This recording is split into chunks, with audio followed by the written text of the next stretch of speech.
Hello प्यारे साथियों, कैसे हैं आप लोग। उम्मीद करता हूं आप सभी लोग ठीक होंगे। प्यारे साथियों, एक बार फिर से आपका स्वागत है हमारे यूट्यूब चैनल मेडी साइंस ट्यूटोरियल में। फ्रेंड्स, आप सभी को पता होगा, हाल में ही नेशनल हेल्थ मिशन के द्वारा लगभग 17,000 पदों की भर्ती निकाली गई थी। इस पद में आपके एएनएम, नर्सिंग स्टाफ, फार्मासिस्ट और लैब टेक्नीशियन के पद शामिल थे। इसकी जो भर्ती प्रक्रिया है लगभग पूर्ण कर ली गई है। फ्रेंड, तो इसमें बहुत सारे बच्चों के मन में बहुत सारे डाउट उत्पन्न हो रहे हैं। अगर मैं बात करूंगा डाउट उठने की, तो जब आपकी कोई भी वैकेंसी आती है तब भी आपके मन में बहुत सारे डाउट रहते हैं, और जब आपका सिलेक्शन हो जाता है, यानी कि परीक्षा आप देकर पास हो जाते हैं, आपका सिलेक्शन हो जाता है, तब भी बहुत सारे प्रश्न उठते हैं। और अगर मैं बात करूं पर्टिकुलरली नेशनल हेल्थ मिशन की, जहां पे इतने सारे प्रोग्राम हैं, इतने सारे मिथ बने हुए हैं, तो उसमें आपका जो डाउट है वो यहाँ पे उत्पन्न होना जायज है। लेकिन फ्रेंड्स, यहाँ पे आपको परेशान नहीं होना है। आपके जितने भी एनएचएम के संबंधित डाउट है वो आपके आज यहाँ पे क्लियर हो जाएंगे, क्योंकि हमें पता है हमारे बहुत सारे मित्र, बहुत सारे जूनियर फोन करते हैं और कहते हैं सर मेरे साथ ऐसा हो रहा है, मेरे साथ वैसा हो रहा है। तो भाई परेशान ना रहो, आज से अपना जो भी काम है, अपना जो भी प्रोग्राम में काम करना है, ये सब कुछ जान जाओगे। मानव संपदा से संबंधित सभी चीजें जान जाओगे, छुट्टियों के संबंधित सभी चीजें जान जाओगे। उसके बाद में आपका ईपीएफ कटेगा नहीं कटेगा, इन सभी जो भी आपके मन में प्रश्न उठ रहे थे उनका यहाँ पे जो डाउट है क्लियर हो जाएगा। ठीक है, तो सबसे पहला जो हमारा प्रश्न है कि एनएचएम क्या है, क्योंकि एनएचएम में आप काम कर रहे हो तो आपको पता होना चाहिए कि एक्चुअली में हमारा जो एनएचएम है वो क्या है। तो एनएचएम का जो पूरा नाम होता है नेशनल हेल्थ मिशन होता है। क्या होता है? नेशनल हेल्थ मिशन होता है। इसके पूरे नाम में एक पॉइंट छिपा हुआ है, मिशन, एक शब्द छिपा हुआ है, मिशन। मिशन का मतलब क्या होता है? कोई भी जब काम आप अच्छे तरीके से नहीं कर पाते हो तो एक मिशन बनाते हो कि भाई हम एक मिशन बनाते हैं, इसके तहत हम लोग काम करेंगे तो शायद हमारा यहाँ पे काम बेहतर हो जाए। इसी तरह से हमारे भारत में जब स्वास्थ्य की व्यवस्थाएं ज्यादा नीचे गिर गई, तो जब बड़े बड़े लेवल पे लोग समझ नहीं पा रहे थे कि अब क्या करना चाहिए, तो ये हुआ कि एक हम लोग संगठन बनाते हैं, एक मिशन तैयार करते हैं। उस मिशन के थ्रू अगर हम काम करेंगे तो हमारा जो है स्वास्थ्य विभाग बहुत ही बेहतरीन तरीके से काम करने लगेगा। मतलब क्या हुआ? मतलब हुआ मिशन में हम क्या कर दिए, हम एक मिशन बना दिए मैटरनल हेल्थ का, यानी कि मैटरनल हेल्थ का जो प्रोग्राम है उसमें हम लोग बच्चा मतलब माँ से लेकर बच्चे की देख रेख सभी चीजें शामिल कर देते हैं। और इस मिशन को हमें क्या करना है, 100% तक पूर्ण करना है। यानी कि इससे संबंधित जितने भी बीमारी है, जितने भी दिक्कतें उत्पन्न होती हैं, मुझे इसके तहत क्या करना है, अच्छे तरीके से काम यहाँ पे करके इसको समाप्त कर देना है। ठीक है, इसी प्रकार से आपका क्या हो गया, जो नेशनल हेल्थ मिशन है वो क्या हो जाता है, एक प्रकार का मिशन है, मिशन के तहत काम करता है। और जो नेशनल हेल्थ मिशन है, ये मिशन सेंट्रल गवर्नमेंट के द्वारा बनाई गई थी, और इसको क्या करता है, इसका जो 90% कह सकते हो अधिकार है वो किसका है, सेंट्रल का है। इसी प्रकार से आपके प्रदेश में भी आपका ये बांट दिया गया, जैसे कि अगर मैं बात करूंगा Bihar national health mission, Uttar Pradesh national health mission, इस तरह से आपके प्रोग्राम अलग अलग अपने स्टेट में बांट दिए गए। ठीक है, अब दूसरी बात यहाँ पे आती है एनएचएम के द्वारा कि नौकरी किस आधार पे मिलता है। नौकरी किस आधार पे मिलेगा, संविदा या फिर परमानेंट? या क्या कभी एनएचएम के द्वारा परमानेंट की वैकेंसी निकाली गई? देखो, हमने पहले ही बताया कि जो आपका एनएचएम है यानी कि नेशनल हेल्थ जो मिशन है, एक प्रकार से मिशन के रूप में काम कर रहा है, यानी कि खुद ही स्टेबल नहीं है भाई, कि कब खत्म हो जाए इसका कुछ नहीं पता है। मतलब मेरे कहने का मतलब यहाँ पे अन्यथा मत लीजिएगा कि ये कब खत्म हो जाए, ये नहीं कहने का मतलब है। मेरे कहने का मतलब है ये खुद स्टेबल नहीं है, एक तरह से ये मिशन के रूप में काम कर रहा है। ठीक है, एक इसमें कई लोग शामिल हो गए और एक मिशन बना दिए कि भाई हमको इस तरह से काम करेंगे तभी हम यहाँ पे 100% रिजल्ट दे पाएंगे, इसी तरह से हम यहाँ पे काम कर रहे हैं। ठीक है, तो मिशन क्या है, जब आपका नेशनल हेल्थ मिशन ही मिशन के रूप में काम कर रहा है तो हमें ये परमानेंट नौकरी नहीं दे रहा है। जैसे ही अपना जो टारगेट है, ठीक है, मान लीजिए मेरे पूरे भारत में जो स्वास्थ्य सुविधाएं हैं, जैसे ही 100% कंप्लीट हो जाती हैं, क्या करेंगे, इस मिशन को हटा देंगे। ठीक है, मेरा मिशन क्या हो गया, सक्सेसफुल हो गया।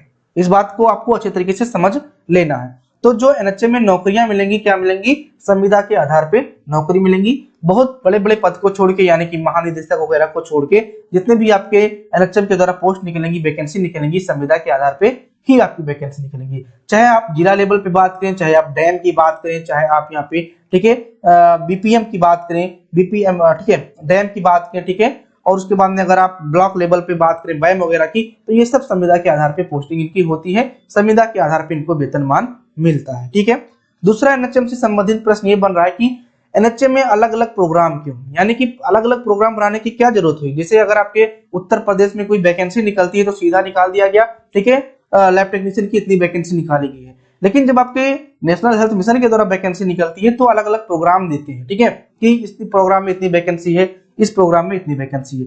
तो बात समझो, एक मिशन काम कर रहा है ना, तो जब मिशन काम करेगा तो इसके अलग अलग, ठीक है, पार्ट बनेंगे कि भाई हमें बच्चा वाले, देखिए मतलब कि जच्चा बच्चा के केस में ये वाला प्रोग्राम दे देते हैं, इस प्रोग्राम को अच्छे तरीके से हमें क्या करना है, सक्सेस करना है, डेवलप करना है, ठीक है।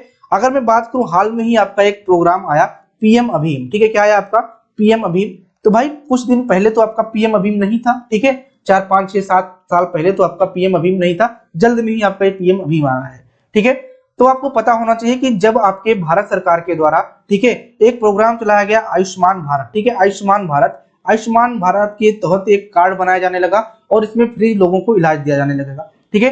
तो जब कार्ड बनाया गया, फ्री इलाज दिया जा रहा है, तो हर जगह तो लोग यहाँ पे पहुंच नहीं जाएंगे, तो उसमें क्या किया गया कि जो भी हमारा हॉस्पिटल है, हॉस्पिटल के अंदर एक ऐसा हमें प्रोग्राम डेवलप करना है जिससे हमारे जो आयुष्मान वाले मरीज आएंगे उनका सेवा किया जा सके। तो इसके लिए क्या किया गया, पीएम अभीम के अंतर्गत आपकी पोस्ट निकाल दी गई, इसमें आपके डॉक्टर के भी पोस्ट शामिल है, इसमें आपके स्टाफ नर्स के भी पोस्ट शामिल है, इसमें आपके एएनएम के भी पोस्ट शामिल है, इसमें आपके फार्मेसी के पोस्ट शामिल है, इसमें आपके लैब टेक्नीशियन के पोस्ट शामिल है।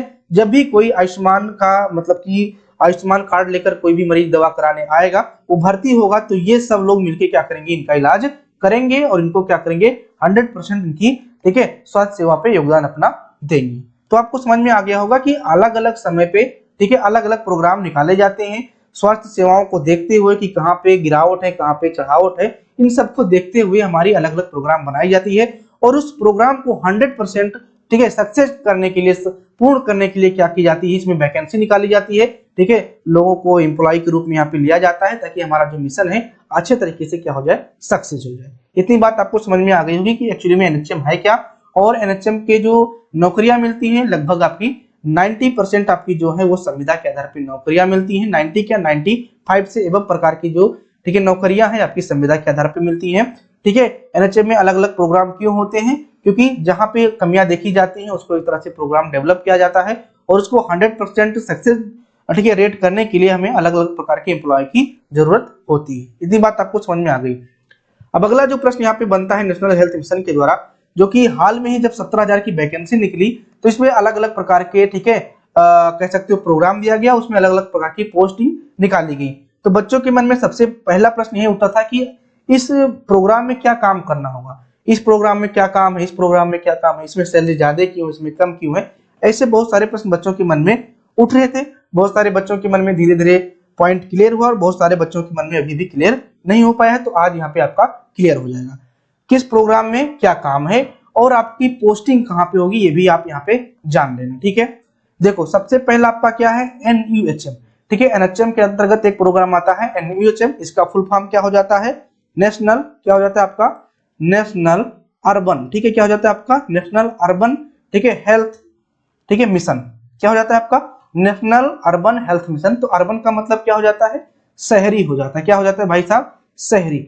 तो एनएचएम के अंतर्गत एक प्रोग्राम निकाला गया एनयूएचएम, और एनयूएचएम में क्या देखा जाएगा, जितने भी शहरी पीएससी सीएससी है, ठीक है, सीएससी और ज्यादातर बात करेंगे पीएससी, तो जितने भी शहरी पीएससी सीएससी हैं उनको अच्छे तरीके से डेवलप करने के लिए, वहां पे अच्छी सेवाएं देने के लिए एनयूएचएम प्रोग्राम निकाला गया और इसके तहत ANM, staff nurse, lab technician, pharmacist की वैकेंसी निकाली गई ताकि इनका यहाँ पे अच्छे तरीके से स्वास्थ्य सेवाएं दे पाए।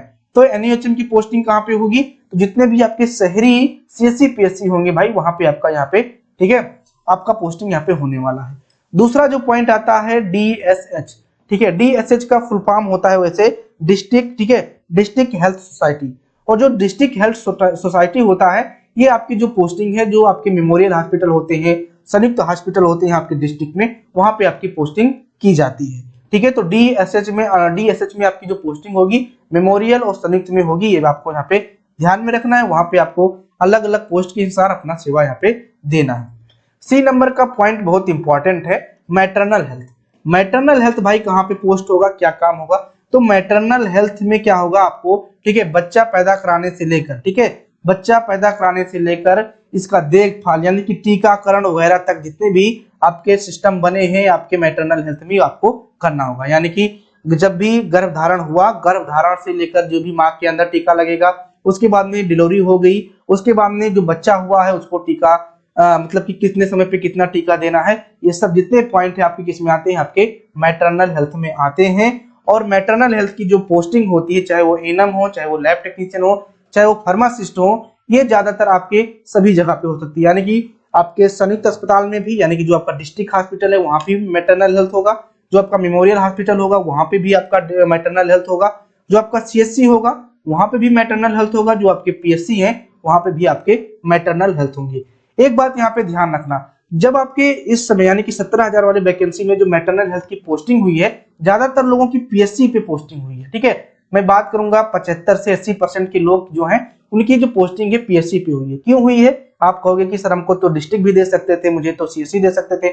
भाई देखो, पहले हम क्या करते हैं, पहले जो हमारा बड़ा वाला जगह होता है उसको फिल करते हैं, क्योंकि जो भी गांव के लोग हैं सबसे पहले स्वास्थ्य सेवाएं कहाँ लेने आएंगे, मतलब हायर सेंटर पे आएंगे। ठीक है, तो पहले हायर सेंटर को फुलफिल किया जाता है, उसके बाद में सीएससी को, उसके बाद में पीएससी को, उसके बाद में आपका जो इस समय आयुष्मान मंदिर जो करके है, यानी कि जो सब सेंटर होता है उसको फुलफिल किया जाता है। तो हमारा जो डिस्ट्रिक्ट है वो फुलफिल है, सीएससी जो है वो फुलफिल है, बचा क्या है, बचा है इसमें पीएससी और उसके बाद में सब सेंटर।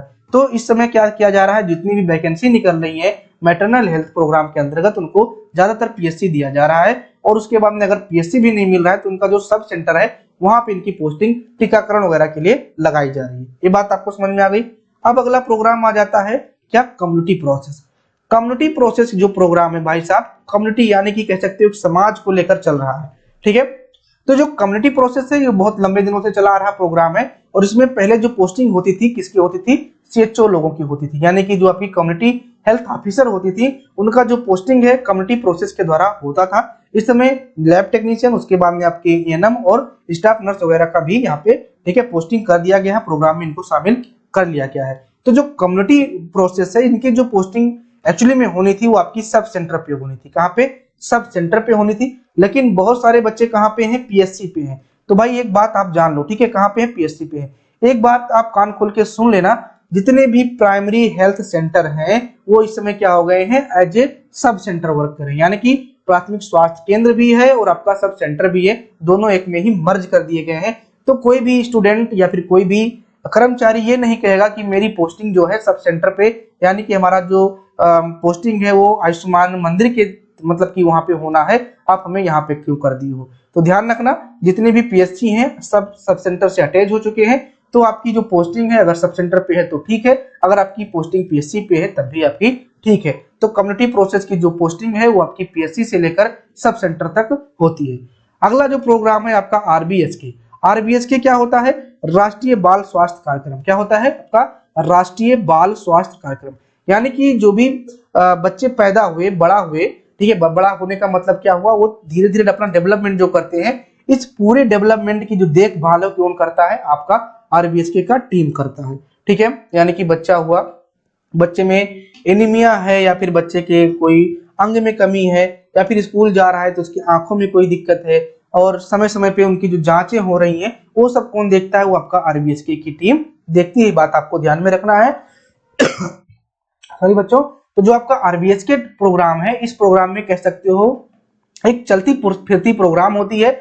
आपके सीएससी लेवल पे या फिर कह सकते हो आपके डिस्ट्रिक्ट लेवल पे ये प्रोग्राम जनरेट किया जाता है और अलग अलग एक इनको क्षेत्र बांट दिया जाता है। ठीक है, कि आपका इतने मतलब कि सीएससी के अंतर्गत इतने जो आपके गांव आते हैं वो आपका कवर होगा। तो इस तरह से आपके क्षेत्र बांट दिए जाते हैं। हमने कहा कि ये एक प्रकार का चलता फिरता प्रोग्राम है, आपको अलग अलग जगहों पे जाना होगा और वहां पे स्वास्थ्य सेवाएं अपनी देनी होगी। लेकिन हाँ ध्यान रखना, पर्टिकुलरली एक सीएससी या फिर पीएससी के अंतर्गत ही आपका हो सकता है और ज्यादातर सीएससी पे ही आपकी जो है ड्यूटी लगाई जाती है। अब बात आती है कि लैब टेक्नीशियन की जो पोस्टिंग है वो आरबीएसके के मतलब कि मेन सेंटर पे लगाई गई है। तो देखो भाई, जो आरबीएसके में लैब टेक्नीशियन की पोस्टिंग है वो आपसे छोटी छोटी जो जांचें करा नहीं पाएंगे। अगर आपको हीमोग्लोबिन चेक करना है तो जनरली डॉक्टर्स या फिर स्टाफ नर्स कर देते हैं, लेकिन जब छोटा जो बच्चा है, मान लीजिए किसी को वो मतलब कि वो कुपोषित है, ठीक है, तो कुपोषित है या कोई अन्य बीमारी, चाहे वो आपका कम्युनिकेबल डिजीज हो या फिर कोई और प्रकार के डिजीज हो, ठीक है, नॉन कम्युनिकेबल डिजीज हो, अगर उस बच्चे को हो गया है तो उसका सैंपलिंग किया जाता है और फिर उसके जो मेन सेंटर है वहां पे इसकी जांच होती है। ठीक है, उसके बाद में फिर जो रिपोर्ट आता है उसी के आधार पे आपका यहाँ पे ठीक है उनको स्वास्थ्य सेवाएं दी जाती हैं। इसीलिए जो आरबीएसके का पोस्ट था वो मेन सब सेंटर पे मतलब मेन सेंटर पे लगाया गया है। ठीक है, इसी प्रकार से आपका जो चाइल्ड हेल्थ है, इसका भी आप समझ पा रहे होंगे कि इसमें बच्चों की जो सेवाएं हैं वहां पे देनी है, तो इनकी जो पोस्टिंग है सब सेंटर पे और पीएससी पे हो सकती है, टीकाकरण में भी इनको लगाया जा सकता है, जैसे एनएम की मैं बात कर रहा हूँ। ओके, अगला आपका आता है जी नंबर का प्रोग्राम यानी कि पीएम अभीम, प्रधानमंत्री आयुष्मान भारत योजना। ठीक है, प्रधानमंत्री आयुष्मान भारत योजना, अगर इसकी मैं फुल फॉर्म की बात करूंगा तो ठीक है, आयुष्मान प्रधानमंत्री आयुष्मान हेल्थ इंफ्रास्ट्रक्चर मिशन। ठीक है, ये है। इसमें क्या है, आप सभी ने देखा कि कार्ड बने हैं, तो कार्ड बने हैं तो इनकी भाई सेवा भी तो आपको करनी होगी, कार्ड के द्वारा दवा देनी होगी, जांच करनी होगी। ठीक है, तो इसके लिए आपका पीएम अभीम एक प्रोग्राम बना दिया गया और इसको अच्छी तरीके से सक्सेस करने के लिए आप लोग की नियुक्ति हुई है। अब पीएम अभीम की पोस्टिंग कहाँ पे होगी, मैं यहाँ पे आपको बता देना चाहता हूँ। पीएम अभीम की जो पोस्टिंग है ये आपके मेमोरियल में भी हो सकती है, यानी कि आपके डिस्ट्रिक्ट हॉस्पिटल में हो सकती है, संयुक्त में हो सकती है, साथ साथ में आपके सीएससी पे भी हो सकती है और आपके पीएचसी पे भी हो सकती है। ठीक है, पीएचसी पे हो सकती है, लेकिन ज्यादातर जो पोस्टिंग हुई है वो आपकी सीएससी पे हुई है। ठीक ही हुई है, क्योंकि अलग अलग मतलब कि रीजन में अलग अलग प्रकार के जो है प्रधानमंत्री जो आयुष्मान का जो सेवा है वो चालू कर दिया गया है अलग अलग सीएससी पे, अलग अलग हॉस्पिटलों में, तो उस सेवा को देने के लिए आपका यहाँ पे पोस्टिंग दिया गया। ठीक है, साथ में सीएससी पे जो आपका बीपीएचयू बना, जिसको भी हम बताएंगे। ठीक है, बीपीएचयू, ठीक है, ठीक है, बीपीएचयू जो ये आपका बना हुआ है, इसमें भी आपका प्रोग्राम में आपकी ड्यूटी लगेगी, आपको यहाँ पे वर्क दिया जा सकता है। ठीक है, अगला आपका आ जाता है एच नंबर पे 15 फाइनेंस, बहुत ही चर्चित रहने वाला प्रोग्राम। ठीक है, क्योंकि ये हाल में ही आया हुआ प्रोग्राम है। अलग अलग वित्त आयोग जब आते हैं तो अलग अलग प्रकार के मतलब कि एक मिशन लेकर आते हैं। तो जो आपका 15 फाइनेंस है ये भाई पूरे भारत में अलग अलग क्षेत्रों में, चाहे आप कह सकते हो समाज कल्याण में, चाहे स्वास्थ्य विभाग में या कहीं अन्य पे, इनका एक अलग बजट दिया जाता है कि भाई मैं इतना एक्स्ट्रा बजट दे रहा हूं और इसमें क्या करना है, इस सेवा को थोड़ा सा और डेवलप करना है। तो जो स्वास्थ्य विभाग में कमियां रह गई हैं उसको किसके द्वारा पूरा कराया जाएगा, आपके 15 फाइनेंस के द्वारा पूरा कराया जाएगा। ठीक है, तो ध्यान रखिए जो 15 फाइनेंस की पोस्टिंग है वो ज्यादातर आपकी कहां पे हो सकती है, सीएससी पे हो सकती है, और दूसरी आपकी कहां पे हो सकती है, जो मेन है आपका बीपी, ठीक है, बीपीएचयू पे। कहां पे, आपके बीपीएचयू। देखो 100% जो पोस्टिंग होनी थी आपकी बीपीएचयू पे होनी थी, लेकिन कहीं कहीं पे यानी कि पूरे डिस्ट्रिक्ट में हर एक जगह पे बीपीएचयू भी बन के तैयार नहीं हुआ है, इसीलिए आपकी पोस्टिंग क्या कर दी गई है, सीएससी के जो और लैब चल रहे थे वहां पे आपकी पोस्टिंग कर दी गई है। लेकिन ध्यान रहे हर एक सीएससी पे बीपीएचयू लैब होगा, आने वाले समय में होगा, और आप जितने भी आपके 15 फाइनेंस वाले स्टूडेंट हैं, जितने भी एम्प्लॉई हैं, उनको कहां पे काम करना होगा, बीपीएचयू में काम करना होगा। और जो प्रधानमंत्री आयुष्मान भारत वाले स्टूडेंट हैं, एम्प्लॉई हैं, उनको भी बीपीएचयू में काम करना होगा, दोनों को मिलकर इसमें काम करना होगा ताकि स्वास्थ्य सेवाओं को अच्छी तरीके से दिया जा सके। ठीक है, अब आता है यहाँ पे आई नंबर का नेशनल प्रोग्राम। तो जितने भी राष्ट्रीय प्रोग्राम आपके चलाए जा रहे हैं उसमें कौन काम करेंगे, आपके जो राष्ट्रीय प्रोग्राम के अंतर्गत आएंगे वो यहाँ पे काम करेंगे। ठीक है, सॉरी बच्चों, थोड़ा सा खांसी आ जा रहा है। एक और यहाँ पे इसको सारे को हम मिटा देते हैं और एक आपका प्रोग्राम बचता है क्या, एनसीडी। एनसीडी का फुल फॉर्म होता है नॉन कम्युनिकेबल डिजीज। क्या आपका, नॉन कम्युनिकेबल डिजीज। अब जो जितने भी नॉन कम्युनिकेबल डिजीज है, जैसे यहाँ पे आप ले सकते हो शुगर, ठीक है, शुगर, बीपी और टेम्परेचर यानी कि फीवर, ये सब आपके क्या आते हैं, मतलब नॉन कम्युनिकेबल डिजीज के अंतर्गत आते हैं। और जितने भी आपके नॉन कम्युनिकेबल डिजीज हैं उनको उनकी मतलब की जांच करने के लिए, उनका उपचार करने के लिए जितने भी आपके एम्प्लॉय हैं उनको यहाँ पे रखा जाता है। तो बहुत सारे लैब टेक्नीशियन भी है जो एनसीडी में है, वो अपना जानते हैं कि हमें क्या करना है, वो कहते हैं हमें शुगर करना है, हमें बीपी, ये सब हमको मिला हुआ है, हम एनसीडी के अंतर्गत है, हम इस प्रोग्राम के अंदर अपना काम करेंगे। उसके बाद में ब्लड बैंक, सभी लोग समझ रहे होंगे, जितने भी आपके डिस्ट्रिक्ट पे ब्लड बैंक है या फिर सीएससी पे ब्लड बैंक है, वहां पे आपको यहाँ पे, ठीक है, ब्लड को अच्छी तरीके से मतलब कि निकालना, उसके बाद सेपरेट करना, इन सब काम आपको किसमें करना होगा, ब्लड बैंक में करना होगा। तो इतने सारे प्रोग्राम थे और उनके बारे में आपकी पोस्टिंग कहाँ पे होनी है आपको पता चल गया होगा, क्या काम करना है ये भी आपको पता चल गया होगा। अब एक बात और सुन लो, यहाँ पे मान लीजिए किसी भी जगह पे आपकी पोस्टिंग की गई, किसी डिस्ट्रिक्ट में मान लीजिए सीएससी पे पोस्ट किया गया और सीएससी पे वो आपकी प्रोग्राम अभी चालू नहीं हुआ है या फिर चालू होने वाला है और आपकी ड्यूटी किसी अन्य क्षेत्र में लगा दी गई। अन्य क्षेत्र का मतलब ये है कि जैसे मान लीजिए आप लैब टेक्नीशियन हो और लैब टेक्नीशियन का काम जो है पहले से जो लैब था वहां पे आपको लगा दिया गया कि भाई अभी जब तक लैब बन के तैयार नहीं होता है या फिर वो प्रोग्राम का जो भी ठीक है मतलब नियम कानून है वो बन के तैयार नहीं होता है, तब तक आप यहाँ पे काम करिए।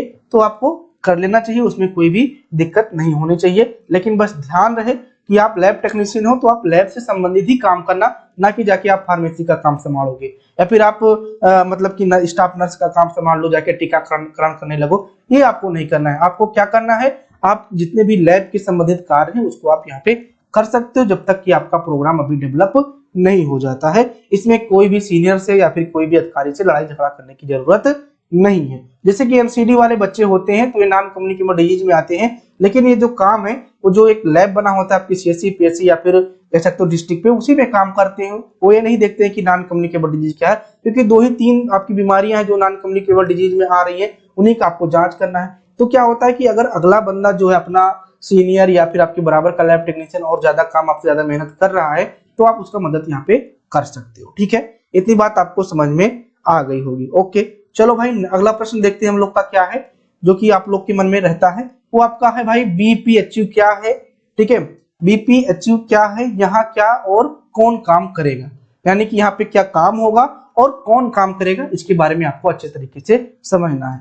सबसे पहले बीपीएचयू का फुल फॉर्म समझो भाई कि बीपीएचयू का फुल फॉर्म क्या होता है। तो बीपीएचयू का फुल फॉर्म होता है ब्लॉक पब्लिक हेल्थ यूनिट। बहुत लोग को फुल फॉर्म ही पता नहीं। ठीक है, ब्लॉक पब्लिक हेल्थ यूनिट। ठीक है, क्या होता है आपका ब्लॉक पब्लिक हेल्थ यूनिट, और इसी के तहत आपका बनाया गया है आपका ब्लॉक पब्लिक हेल्थ लैब। ठीक है, क्या पब्लिक हेल्थ लैब। ठीक है, पब्लिक हेल्थ लैब। ठीक है, यानी कि इस यूनिट के तहत क्या आता है आपका एक लैब आता है। ओके, तो दोनों को समझना। जो ब्लॉक पब्लिक हेल्थ यूनिट है, इस यूनिट में कितने लोग काम करेंगे भाई, तो ज्यादा जो इंप्लॉय होंगे आपके किसके होंगे, लैब टेक्नीशियन के होंगे। किसके होंगे, लैब टेक्नीशियन के होंगे। और साथ में यहाँ पे कुछ एक मैनेजर टाइप का लोग मतलब कि बैठेंगे कि कोई जो मैनेजमेंट है उसको देखेगा। ठीक है, डाटा वगैरह डाटा एंट्री जो करेंगे उनका यहाँ पे ठीक है एम्प्लॉयमेंट होगा, यानी कि वो भी नौकरी पाएंगे।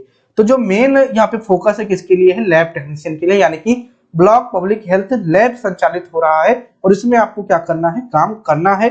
अब भाई बीपीएचयू में काम क्या होगा, तो देखो भाई मान लीजिए आपकी ये सीएससी है और इस सीएससी के अंतर्गत आप मान लीजिए आपके 6 पीएससी आते हैं और आपके 6 ही आपके क्या आते हैं, सब सेंटर आते हैं। ठीक है, 6 पीएससी और 6 साथ ही आपके क्या आते हैं, सब सेंटर आते हैं। सीएससी पे क्या है, एक लैब बना हुआ है।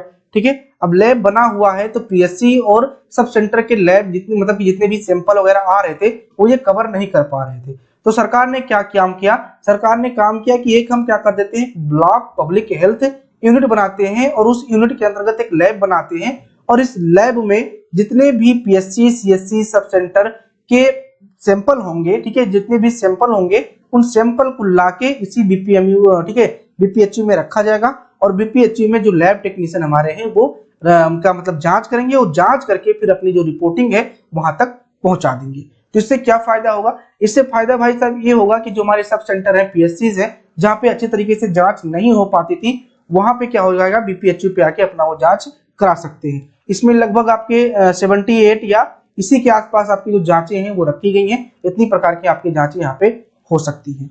अब बीपीएचयू पे कौन काम करेगा, तो हमने बताया कि ये लैब से संबंधित है, जो ज्यादा जो पोस्टिंग है लैब टेक्नीशियन की हुई है और इसमें जो 15 फाइनेंस के स्टूडेंट है, ठीक है 15 फाइनेंस के स्टूडेंट है और एक आपका जो है ठीक है इसका जो आपके पीएम अभी वाले हैं, ठीक है पीएम अभी वाले हैं, इन दोनों का जो काम है आपका कहाँ पे होगा, बीपीएचयू पे होगा, बीपीएचयू पे होगा, ध्यान रखना। तो भाई जिसके जिसके यहाँ बीपीएचयू बन चुका है वो अभी चालू नहीं हुआ है, यानी उसका उद्घाटन नहीं हुआ है, तो जल्दी आपको उसका उद्घाटन हो जाएगा। मशीनें लगभग आ ही चुकी हैं और वो जैसे ही लग जाएंगी आपका जो है ब्लॉक पब्लिक हेल्थ यूनिट चालू हो जाएगा, आप वहां पे जांच कर पाओगे। इतनी बात आपको यहाँ पे समझ में आ गई होगी। अब अगली एक पॉइंट हमारे पास ये है कि क्या 15 फाइनेंस 2025-26 तक समाप्त हो जाएगा। तो भाई क्यों समाप्त हो जाएगा, जब बीपीएचयू नहीं समाप्त हो जा रहा है, जिसके द्वारा इस बजट के द्वारा खरीदी गई मटेरियल नहीं समाप्त हो जा रहे हैं, तो हमारा जो एम्प्लॉयमेंट है वो क्यों समाप्त कर दिया जाएगा। बात समझो भाई, बीपीएचयू चलेगा, ठीक है ब्लॉक पब्लिक हेल्थ यूनिट चलेगा, कौन चलाएगा, जब इनको हटा दिया जाएगा तो चलाएगा कौन। तो इससे बात आपको समझ में आ रही होगी कि बीपीएचयू ना हटेगा ना 15 फाइनेंस वाले लोग हटेंगे। हटने की जो प्रोसेस है इसकी प्रश्न जो है उसको हम बाद में डिस्कस करेंगे। हमारे लास्ट प्रश्न यही है कि हमें कैसे हटाया जा सकता है, मतलब क्यों हटाया जा सकता है, इन सब के बारे में हम लोग यहाँ पे बात करेंगे। ठीक है, तो आपको समझ में आ गया होगा कि बीपीएचयू क्या है, यहाँ पे कौन काम करेगा। ठीक है, इतनी बात अच्छे तरीके से आपको समझ में आ गई होगी। ओके बिल्कुल, चलिए अब एक प्रश्न और यहाँ पे बनता है, ठीक है, जो मेरे मन में नहीं और जितने भी एम्प्लॉय गए हैं, जितने भी आपके एनएचएम के कर्मचारी गए हैं बीपीएचयू में या फिर कह सकते हो 15 फाइनेंस में, उनसे जो सीनियर लोग हैं, ठीक है, सीनियर लोग हैं, चाहे वो परमानेंट कर्मचारी हैं, चाहे वो संविदा के कर्मचारी हैं, वो ये कहते हैं कि आपका जो पोस्टिंग हुआ है 15 फाइनेंस की जो पोस्टिंग हुई है वो ट्रू नाट के लिए हुई। ट्रू नाट एक प्रकार की मशीन है, ठीक है, कह सकते हो पीसीआर बेस्ड मशीन होती है जहां पे स्पुटम की जांच लगाई जाती है। किसकी? स्पुटम की जांच लगाई जाती है। ओके, तो लोग कह रहे हैं कि स्पुटम की जांच आपको लगाना है, आपका जो ज्वाइनिंग हुआ है आपको केवल बलगम जांच करने के लिए किया गया है। भाई साहब एक बात कान खोल के सुन लेना कि पर्टिकुलरली ट्रू नाट लगाने के लिए किसी भी 15 फाइनेंस या पीएम अभियम के स्टूडेंट का पोस्टिंग नहीं हुआ है। उनका जो पोस्टिंग है बीपीएचयू के लिए हुआ है, ब्लॉक पब्लिक हेल्थ यूनिट के लिए हुआ है। इस block public health unit lab में ट्रू नाट शामिल है, ट्रू नाट शामिल है, यानी कि सभी जांचों में आपका ट्रू नाट भी शामिल है। तो ट्रू नाट हम लगाएंगे, ये ठीक है, लेकिन अगर आप ये थोपते हो कि केवल पर्टिकुलरली टीवी प्रोग्राम आपको देखना है तो ऐसा नहीं है। ठीक है, आपको बात समझ में अच्छी तरीके से आ गई होगी।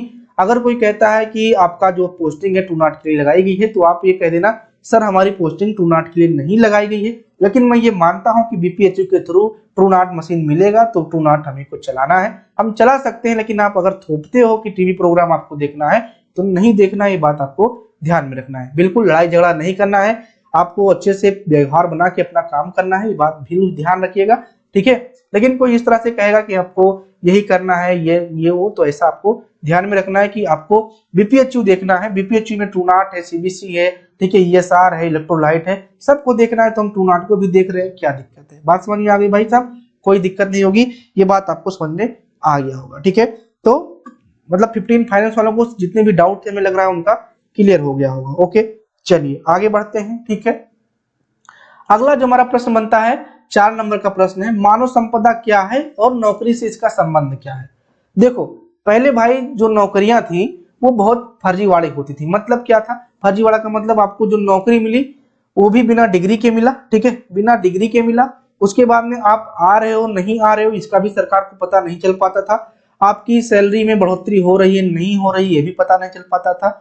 छुट्टी आप कितनी लिए हो कितनी नहीं लिए हो, रजिस्टर में आप सीएल डाले हो, फिर छुट्टी को फाड़ दिए हो, उस पे आके साइन बना दिए हो, ये सरकार को कुछ पता नहीं चल पाता था। तो सरकार ने क्या किया, सारी चीजें क्या कर दी, ऑनलाइन कर दी। और उस पूरे ऑनलाइन का जो सार है वो क्या है, आपका मानव संपदा है। जब आप यहाँ पे ज्वाइनिंग करोगे तो आपसे एक ऑनलाइन फॉर्म भराया जाएगा, यानी कि एक फॉर्मेट दिया जाएगा। फॉर्मेट जैसे आप फिल करके दोगे तो वो ऑनलाइन कर दिया जाएगा और आपकी सारी चीजें, ठीक है, आपकी योग्यता क्या है, आप कब से ज्वाइन किए हो, यहाँ तक कि आपका जो सर्विस बुक है, ठीक है, जो आपकी सर्विस बुक है ये भी आपके मानव संपदा पे फीड रहती है। उसको जब चाहो आप यहाँ पे देख पाओगे। तो जो हमारा एनएचएम है, ठीक है, एनएचएम इस मामले में थोड़ा सा ठीक है। ठीक है, ये क्या किया कि चाहे मतलब कि मैं यहाँ पे आपको समझा देना चाहता हूँ कि जो मानव संपदा है, ठीक है, ये संविदा और परमानेंट, ठीक है, जो परमानेंट है उनके लिए भी सेम नियम रखता है और जो संविदा है उनके लिए भी सेम नियम रखता है। लेकिन भाई ये कहावत है कि हम संविदा वाले, ठीक है। तो जो एनएचएम है यानी कि नेशनल हेल्थ मिशन है, मानव संपदा को लेकर बहुत ही स्ट्रिक्ट है, क्योंकि यहाँ पे ज्यादा फर्जीवाड़ा होता था। तो क्या किया, जितने भी इंप्लॉई आ रहे हैं उनका सबसे पहले क्या बनाओ भाई, मानव संपदा बनाओ, ठीक है, उनकी एक आईडी जनरेट करो, उनकी जो सर्विस बुक वगैरह है, इनका जो ज्वाइनिंग लेटर वगैरह है अपलोड करो, उनका एक ऑनलाइन रिकॉर्ड बन जाए। उसके बाद में हम क्या करेंगे, उसके बाद ही हम यहाँ पे सैलरी देंगे, ठीक है। तो भैया मानव संपदा से आपको क्या संबंध है? अगर आपको छुट्टी लेना है या फिर आपको सैलरी लेना है, सैलरी स्लिप डाउनलोड करना है, सर्विस बुक देखना है, सारी चीजें आपकी कहां से होंगी, आपके मानव संपदा से होंगी। तो आपको समझ में आ गया होगा कि मानव संपदा क्या है और मानव संपदा हमारे लिए आवश्यक क्यों है। क्योंकि सैलरी जब ही मिलेगी जब आपका मानव संपदा ऑनलाइन हो जाएगा। मन में एक प्रश्न उठेगा कि सर मेरा तो मानव संपदा अभी नहीं भरा है, कि हमको सैलरी नहीं मिलेगी, क्या हमें जाना खुद पड़ेगा भरने के लिए? तो भाई आप परेशान बिल्कुल ना हो, जहां पे आपकी ज्वाइनिंग हुई है वहां पे आपको इन्फॉर्म किया जाएगा कि आप अपना मानव संपदा का फॉर्म अप्लाई कर दो। आपके जो डैम वगैरह है, ठीक है, जो डैम वैम है, ये आपको कॉल करेंगे या आपके अधिकारी को सूचित किया जाएगा कि भाई जो आपके यहाँ नए एम्प्लॉय आए हैं उनका फॉर्म फिल करा दो, ताकि उनकी सैलरी हम दे सके। और ये बहुत ही जल्द आपका पूरी जो प्रक्रिया है पूर्ण करा ली जाएगी। आपको परेशान नहीं होना, उनका खुद का काम है, ठीक है। अगला जो पॉइंट आता है ईपीएफ क्या है, किस किस कर्मचारी का ईपीएफ कटेगा? बहुत बड़ा डाउट है। इससे पहले जो पोस्टिंग हुई थी कम्युनिटी प्रोसेस वगैरह में, एनटीईपी में, वहां पे ईपीएफ का बहुत बड़ा एक मतलब डाउट बच्चों के मन में चल रहा था कि मेरी सैलरी इतनी है, इनमें से इतना तो काट लिया जा रहा है, क्या मतलब है? तो भाई सबसे पहले आपको यहाँ पे समझना ये होगा कि ईपीएफ एक्चुअली में है क्या। तो ईपीएफ का जो फुल फॉर्म होता है आपका, ठीक है, क्या होता है आपका, एम्प्लॉय, ठीक है, प्रोविडेंट, ठीक है, प्रोविडेंट प्रोविडेंट फंड, ठीक है, क्या होता है आपका, एम्प्लॉय प्रोविडेंट फंड होता है। इसमें क्या है कि आपका जितना भी आप सैलरी पाते हो इसका कुछ परसेंट, यार मान लीजिए कि आप सीपी में हैं, 15,000 आप पा रहे हो, तो इनमें से कम आपका 1800 जो पैसा है वो आपका कहाँ पे कट जाता है, आपके ईपीएफ में कट जाता है। और ईपीएफ जब कटता है आपका तो उसमें कुछ परसेंट आपकी सरकार भी देती है और कुछ परसेंट आपका जो कह सकते हो सीएससी पीएससी है वो भी आपको यहाँ पे एज ये कह सकते हो कि प्रोत्साहन राशि के रूप में देता है। और ये आपका क्या होता है, इकट्ठा होता रहता है और बाद में आप इसको क्या कर पाओगे, निकाल पाओगे, जब भी मन करे आपका इसको आप निकाल सकते हो। ये आपका होता है ईपीएफ। अब बहुत लोग को मतलब कि अच्छा नहीं लगता कि मेरा 1500 मतलब 15,000 में 1800 2000 कट जा रहा है, क्यों हमको 13,000 मिल रहा है। भाई आज कट जा रहा है लेकिन बाद में आपके लिए फायदा है। क्या फायदा है, आप 15,000 में कुछ सेविंग नहीं कर पा रहे हो, 13,000 में कुछ सेविंग नहीं कर पा रहे हो, लेकिन जो आपका ये 1800 है ना, ये आपका क्या रहेगा, सेफ होता रहेगा, बाद में एक अच्छे बल्क अमाउंट में आप इसको देख पाओगे। और बात आती है कि किस कर्मचारी का ईपीएफ कटेगा, तो ये भी ध्यान रहे कि जिनका भी सैलरी 15,000 से कम है, यानी कि 15,000 या 15,000 से कम है, उनका ईपीएफ कटना चाहिए और कटेगा भी। और अगर इससे ज्यादा आपकी सैलरी है, यानी कि 24,000 है, 20,000, 18,000 है, तो आपका ईपीएफ नहीं कटेगा। ये भी आपको यहाँ पे ध्यान में रखना है। तो जो कम्युनिटी प्रोसेस वाले हैं या उनसे नीचे जो सैलरी वाले स्टूडेंट है, एम्प्लॉय हैं, उनका यहाँ पे क्या कटेगा, ईपीएफ कटेगा, कटना चाहिए और अच्छा भी है। और जो 15,000 से ऊपर वाले स्टूडेंट हैं, एम्प्लॉय हैं, उनका ईपीएफ नहीं कटेगा। ये भी आपको यहाँ पे ध्यान में रखना है, ठीक है। अब अगला पॉइंट यहाँ पे आपका प्रश्न जो बनता है, एनएचएम में कितना लीव ले सकते हैं, यानी कि कितनी छुट्टियां आप ले पाओगे, ठीक है, कितनी छुट्टियां आपको मिलती है एनएचएम में। तो ध्यान रहे जो हमारा नेशनल हेल्थ मिशन है इसमें कुछ लिमिटेड छुट्टियां दी गई हैं और इस छुट्टियों में आपका सबसे पहला नंबर इस समय जो चल रहा है सीपीएल आता है, ठीक है। सीपीएल को हम लोग हिंदी में प्रतिकर अवकाश कहते हैं। क्या कहते हैं, प्रतिकर अवकाश। ये मैं अगर बात करूं तो चाहे वो आपके संविदा कर्मचारी हो चाहे परमानेंट कर्मचारी हो, आपको अब क्या मिल रहा है, सीपीएल मिल रहा है। ये क्या है एक्चुअली में सीपीएल, देखो जहां भी आपके पीएससी हैं और सीएससी हैं, ठीक है, पीएससी और जहां पे सीएससी है, यहाँ पे इस समय संडे मेला लगता है। क्या लगता है आपका, संडे मेला लगता है, यानी कि सरकार के द्वारा संडे मेला लगाया जाता है ताकि लोगों को ज्यादा से ज्यादा मदद किया जा सके। तो आप भाई पूरे सप्ताह काम कर रहे हो, सोमवार से लेकर संडे तक आप काम कर रहे हो, तो आपको छुट्टी मिलनी चाहिए। तो सरकार ने क्या नियम निकाल दिया, आप संडे को ड्यूटी करिए और संडे की जगह पे आप क्या करिए, आप अपना एक सीपीएल ले लीजिए जिसको आप प्रतिकर अवकाश कहते हो। और ये जो प्रतिकर अवकाश है आपको शुक्रवार, ठीक है, शुक्रवार और शनिवार, ठीक है, शुक्रवार और शनिवार के बीच में ले लेना है, यानी कि एक दिन आपको मिलेगा, इसको आपको क्या करना है, ले लेना है। एक बात और ध्यान है सीपीएल के बारे में, ये सीपीएल जो है 1 से 7 दिन के बीच में आपको एक मिलेगा, यानी कि एक सप्ताह में आपको एक मिलेगा, शुक्रवार और शनिवार को आपको ले लेना है।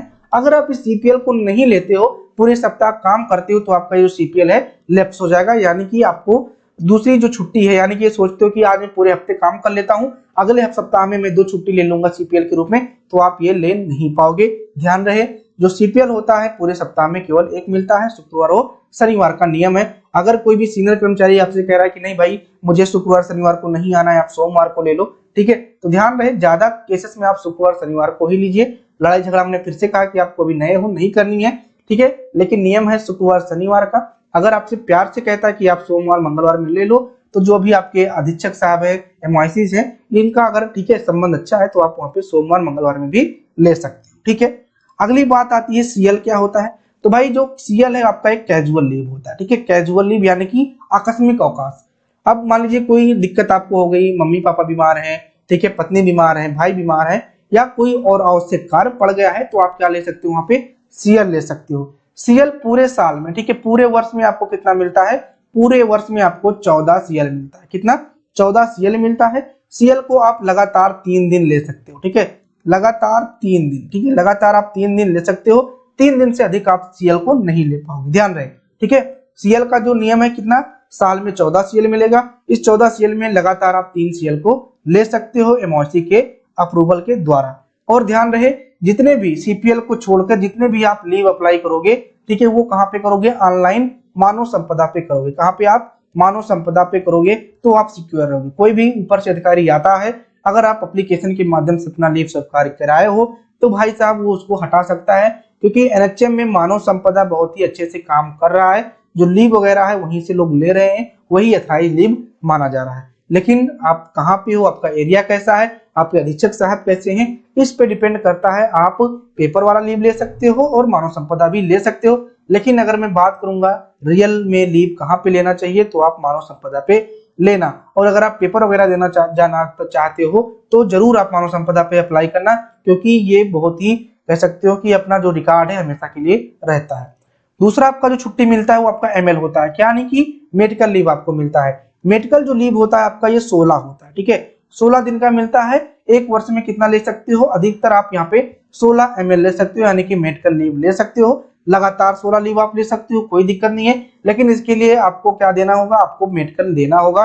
एक जो आपकी सरकारी डॉक्टर है वहां से आपको देना होगा कि आप बीमार हो, आपको बेड रेस्ट की जरूरत है, तो 16 दिन आप यहाँ पे छुट्टी ले सकते हो। और अगर ये साल में आप छुट्टी 16 वाला नहीं लेते हो, ठीक है, अगर साल भर में 16 छुट्टी नहीं लेते हो तो ये आपके अगले वर्ष में ऐड हो जाएगा, ठीक है, अगले वर्ष में ये आपका जो है मेडिकल लीव ऐड हो जाएगा। लेकिन ध्यान रहे सीएल जो है आपका वो अगले वर्ष ऐड नहीं होगा। ओके, बात समझ में आ गई।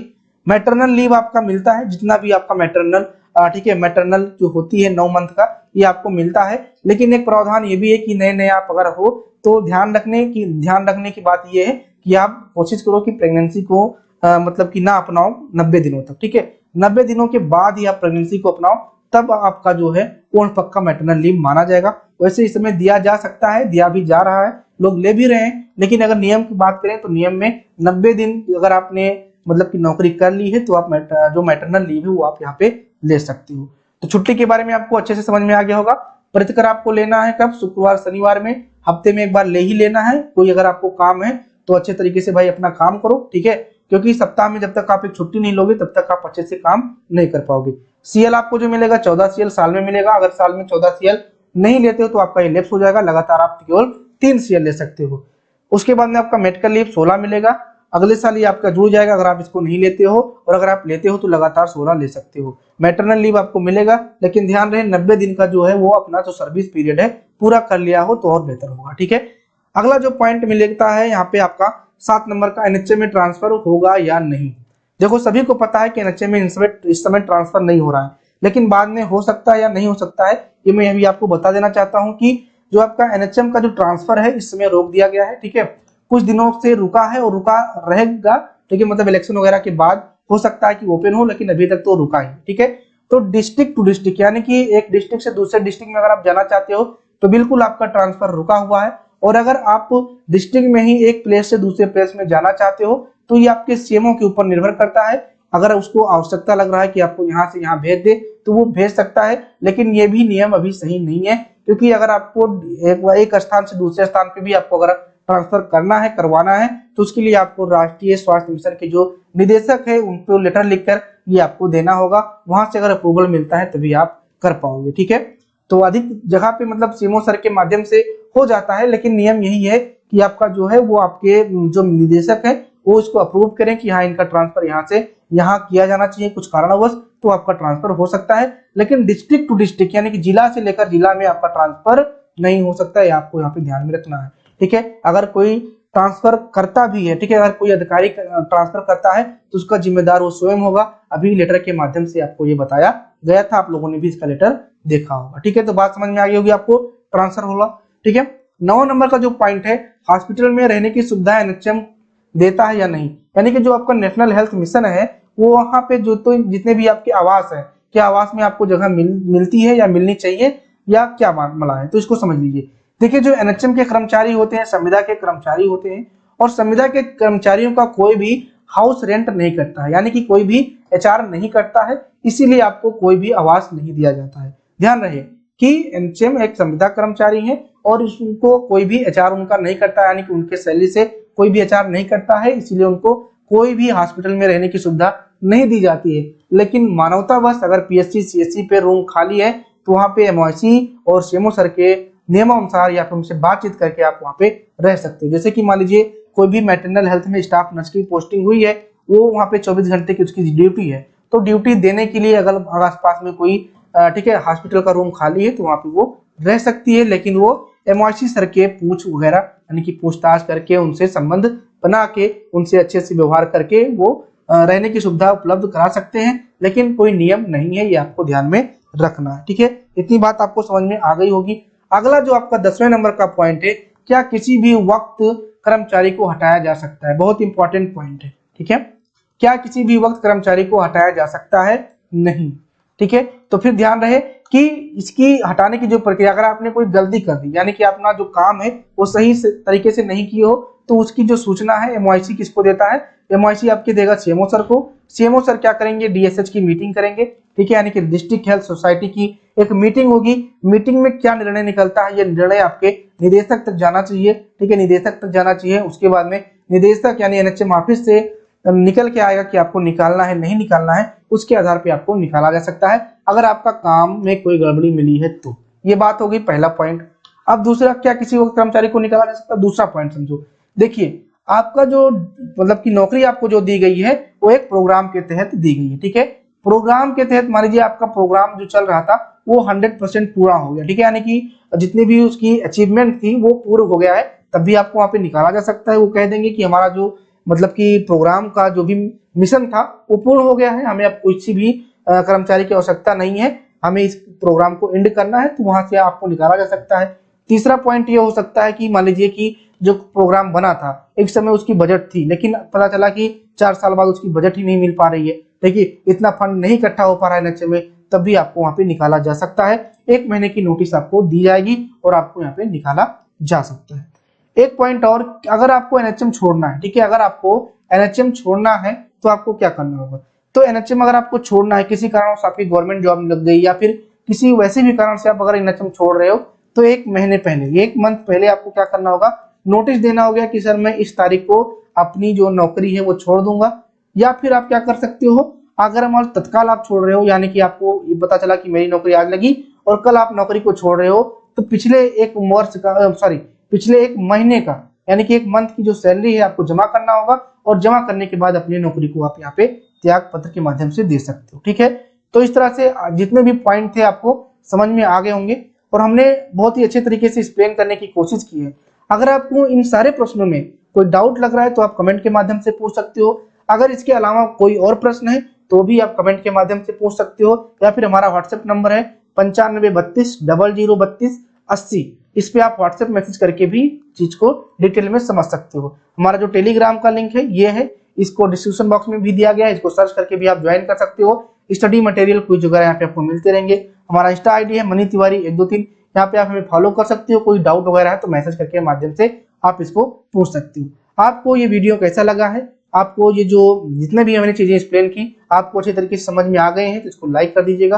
कमेंट के माध्यम से भी बता सकते हो कि आपको चीजें समझ में आ गई हैं। मिलते हैं अपने किसी नेक्स्ट वीडियो में, तब तक के लिए अपना ख्याल रखिए, स्वस्थ रहिए, मस्त रहिए। Thank you.